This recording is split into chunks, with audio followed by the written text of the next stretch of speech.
चर्चा हुई है, सबसे कम भारत पे बोला गया है। सरस्वती ने देवताओं के कहने पर मंत्रा की बुद्धि फेर दी। सरस्वती ने देवताओं के कहने पर कैकेयी की बुद्धि फेर दी। लेकिन जब भरत ने कहा कि मैं भैया को लेने जा रहा हूँ, तो देवताओं में खलबली मच गई। बोले, यार अभी तो गया है ये और इसको लेने चल दिया, और राम भावुक भी है, इसके प्रेम में वापस ना आ जाए। तो देवताओं ने सरस्वती से कहा, तुम जरा बात कर दो।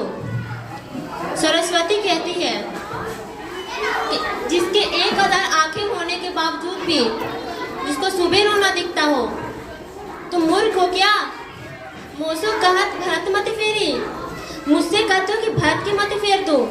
दुनिया में किसी की भी बुद्धि भ्रष्ट कर सकती हूँ, लेकिन भरत की बुद्धि मेरे करने से नहीं होती। भरत जब अपने भैया को ढूंढते हुए निकले तो पूरे खानदान को लेकर निकले। भरत ने कहा, किसी की तो मान लेंगे, कौशल्या की मान लेंगे, ससुर को भी साथ ले गए। जब पहली रात भरत वहीं रुके जहां राम रुके थे, भरद्वाज के आश्रम में।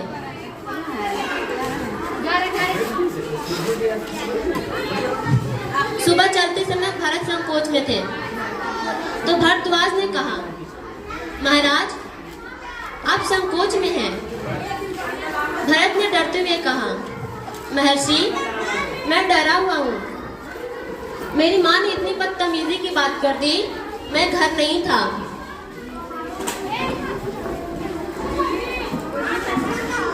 तो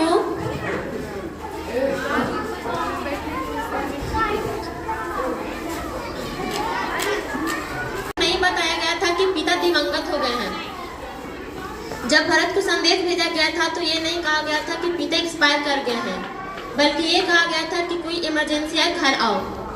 अयोध्या के बाहर नंदीग्राम में इनके पूर्वजों की प्रतिमाएं लगी हुई थी, जहाँ इनके पूर्वजों की पुरखों की मंदिर थी,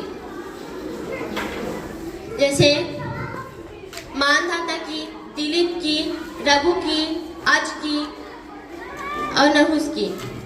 भरत अपने सेना के साथ पूजन करने के लिए अपने पूर्वजों की पूजन करो इसलिए वहां रुके। इनका पूजन प्रथु, जो सबसे पहले जिनके कारण पृथ्वी कहलाती है इनके घर के, फिर मानधाता का, फिर राजा बलि का जिन्होंने अपना मांस दे दिया था, फिर रंतदेव का पूजन करते करते आज रघु दिलीप तक आए। और जैसे ही उन्होंने अगली मूर्ति देखी तो पिताजी की मूर्ति